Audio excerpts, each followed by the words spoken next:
In our previous Shonen 101 video, we had discussed about what the Shonen genre is all about. How it is the story of an underdog rising to the top by the force of willpower and hard work, and thus we made a comparison. So hello guys, this is O4 Otaku, more than your regular anime review. So today we are going to talk about another important aspect of shonen manga or anime. In fact, I would say it's the most important aspect of any shonen anime series, and that is battles and fights. Battles are one of the most important reasons that we like to watch shonen, right? Because a great story and great characters can be found in any storytelling capacity, be it in the movies, TV, dramas, and even in the books. But great battles? No. That's the speciality of shonen series only. So in a way, you could argue that shonen series will be famous even if it doesn't have great characters or a great story. It will be popular and it will have a huge fan following. And a great example of that is our good old Fate series. The Fate animes don't have a spectacular story apart from the Fate Zero, which is absolutely awesome by the way. They also don't have several eye-catching, deep, cool characters. It's just a bunch of guys fighting in a battle royale and just to get Holy Grail and fulfill their wishes. So why does the Fate series have so many sequels, reboots, spin-offs and again spin-offs? Why is that? Well, because it's the anime platform and it's based on the battles. Intense battles which are visually and aesthetically pleasing. Fate Stay Night Unlimited Blade Works had an incredible fight scenes with the fantastic free-flowing animation in them, where you could capture every frame as if the moment was your own. So even if the more mature audiences don't take any particular interest in the story or the characters, it doesn't matter at all. Because it's frankly not made for them. It's made for the younger audiences who enjoy the brawl and blood in a good fight. Now I'm not saying a good story in an anime doesn't matter at all. They certainly do. But in shonen battle animes in particular, the fight scenes are permanent. They are the main focus and everything else is secondary. So now that we know how important the fight scenes are to a shonen battle anime, so today we are going to discuss some of the greatest fights that I have ever seen in a shonen anime and try to categorize them into different categories. And gentle reminder that I'm not going to rank them in every category just because they're all so spectacular and it's almost impossible to do so. You guys can think about the rankings and tell me in the comment section. To start off, we will categorize these fights into three different categories. The first one is the emotional pleasing fights, second, visually stunning fights, and third one, coolest overall fights. These are the three categories. Emotionally pleasing, which means fights where you get the most emotional satisfaction from. Visually stunning, which have the best animation and choreography.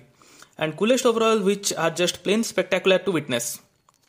We will make 3 separate videos for all 3 categories, so hit the subscribe button now to see if your favorite fights features in our list or not. And we get to choose 3 fights only for all these categories, otherwise the videos will be 10 hours long. Now before we start though, I should tell you that there are certain rules that we have to follow. First of which is you can only select one fight from any anime.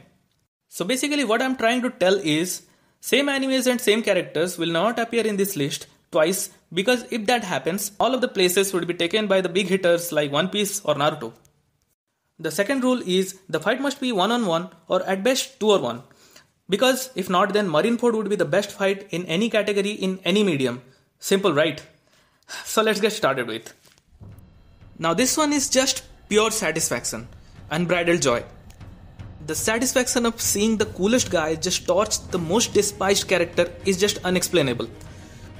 I've never previously thought that arson could be such an exuberance to watch. When Roy practically hunts Envy down to bring down his wrath upon him and puts his finger together in style just to burn and burn and burn the Chris out of Envy. All of the anger, rage, fury, whatever it was inside me, it all washed away. To all of those who don't know who actually Envy is, let me tell you guys, Envy is actually the homunculi who killed one of the most pleasing characters in the entire series. And that too out of nowhere. No signs, no warnings, not even a little bit of hint that our beloved Colonel Hughes was gonna be killed all of a sudden. I mean honestly guys, that guy had a cute little kid who was so close to the Elric brothers. I never even thought once that he was gonna be sacrificed to give the main characters their motivation. Not only that, but for Mustang to be the one who gets the revenge for him is pure writing and presentation genius from the author. And to find out that behind all of that pomp and power, there was a tiny little hideous and insecure animal is even more satisfying. So anybody who has watched the anime can never ever forget that scene, and that's why it's on my list. I'm not saying it's better than the other fights in other animes, I'm just saying I personally felt the most satisfied after seeing Envy burn to crisp like that. Now this is one of the fights after which you know you are gonna be lifelong fans of this anime and you are never gonna stop watching this. I mean, you could also say that about the Arlong fight, but Alabasta was just like the bigger version of the Arlong arc in my opinion, with much more grandeur. The stakes were higher, the opponents were stronger, and let's not forget that the entire country was at war. And let's not kid ourselves, Arlong is no crocodile.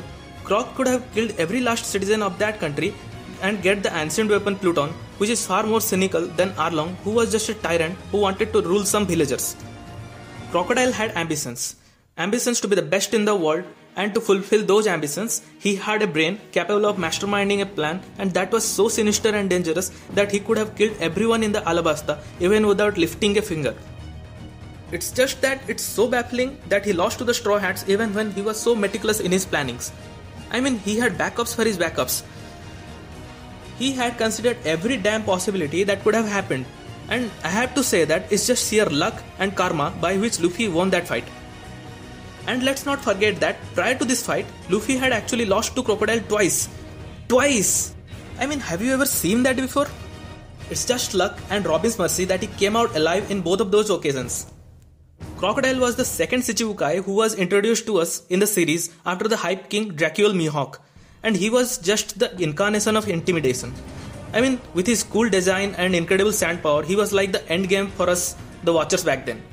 This fight was so epic and so satisfying that nobody would have complained if One Piece ended after this, unless we found out what exactly One Piece is. Let's come to the fight situation in particular. It was the third time Luffy and Crocodile were meeting in a battle, as I said before. And by now Luffy had found out the weakness of his Logia fruit, which was water. And even with his weakness, he couldn't manage to defeat him with a bucket of water at his back. He had to rely on his blood to have the power to punch Crocodile. To just see him punch Crocodile to the kingdom, come through the underground and to the plaza above is a sheer euphoria. This was the incident which actually marked the ending of the war. This was the reason which ended Vivi's desperate cries. This was the first time when Luffy made a gigantic dent on the world government powers, and it bears reminding that since then he has defeated 2 more Shichibukais and befriended 3 and has almost a comedic relationship with the other one. This fight was the start of everything. After this, Luffy had a bounty of 100 million to his name. It was so epic and it was so unforgettable, that's why it gets a place on my list. Now we have come to the big hitters, earth-shaking and world-smashing level of destruction. Ichigo vs Ulquiorra is the pinnacle of Bleach in my opinion. Yeah, there were a lot of epic moments too, like Byakuya's fight, or the Aizen's slashing, or Gin's betrayal, or Grimjaw's fight. But when everybody saw Ichigo fighting with Ulquiorra, none of us realized that this was the end. There wasn't gonna be any more epic fights in Bleach of this scale. Sure, Aizen vs Ichigo looked very cool, but it didn't have the same emotions as this fight. Let's talk about Ulquiorra a little. This is a guy who made his debut way back in Arrancar arc with Yami alongside him and had been in the background ever since. Sure, he had made appearances here and there, but nobody actually knew what he was capable of.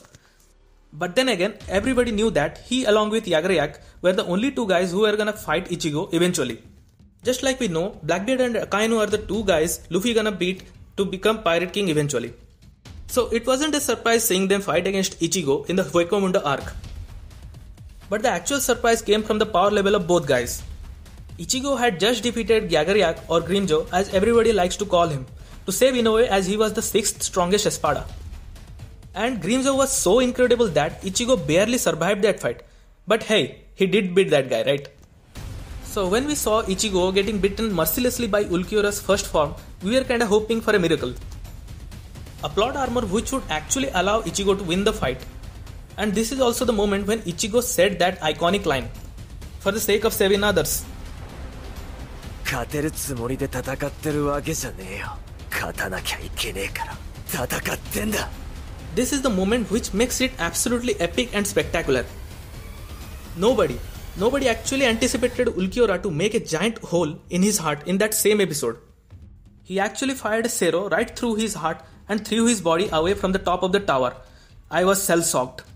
Exactly at that point, my thoughts were like, what did just happen? And why it happened? When I heard Inoue crying, it watered my eyes. It's one of the most emotional scenes where you think that you can handle it, but when you see somebody absolutely devastated, it bears down your heart. Ulquiorra is the only Hollow ever to born with 2 transformations. Even Aizen didn't know about this. I highly doubt that he would have been ranked 4th in the Espada if he had shown his resurrection form to him. Certainly Stark wasn't more powerful than him and he was ranked 1st. Ichigo by that time was facing an absolute monster with lightning speed, immense power and most importantly incredible regeneration. But until then he hadn't even shown his true powers, which is just absolutely crazy. But even when I was seeing Inoue crying, I had a thought in the back of my head that it can't be the end. This isn't the end. This is not how the protagonist dies. And then it happened. One of the most craziest resurrections in the entire anime world. When you are son of the Shinigami and a Quincy with a hollow inside of you, well, not even a giant hole in your chest can stop you, right? When Ichigo got up with the Bastro Lord form looking like a heavenly demon and rolled Ulquiorra, it was just like deja vu. It felt like as if I had seen this before. I wasn't so psyched seeing this fight after the resurrection. Sure, it was 100 times cooler than seeing Ichigo getting mercilessly beaten, but it didn't have the same impact. But something more incredible happened towards the end of the fight. Ulquiorra actually saved Ichigo from destroying himself with his powers when he cut off one of his horns and he finally understood a little bit about what it was to be a human. It felt as if it was the change of roles for them. Ichigo, who was very much of a human before the fight, had completely become merciless and hollow at the end. And Ulquiorra, who was the pinnacle of hollow powers at the start, had started to accept his humanity towards the end. But sadly that wasn't to happen. And we were left with the feeling of what might have happened. With the outstretched arm of Ulquiorra towards Inoue, if you know what I mean. I always wonder what would have happened if Ulquiorra actually had come to Karakura town to face off against the captain of Aizen's. He would have destroyed everything apart from maybe Yamamoto or Kyoraku. So guys, this fight is not here because it's so charismatic and satisfying. It's here because it's one of the most heart-wrenching fights I've ever seen and it always fills me with what ifs whenever I see it. So that's it for today guys. We will discuss the next 2 categories in the upcoming videos of Shonen 101 series. So subscribe our channel to get all the content straight into your YouTube feed immediately and also like this video because it helps us churning out more and more content for you. Thank you and see you again. This is O4Otaku signing off.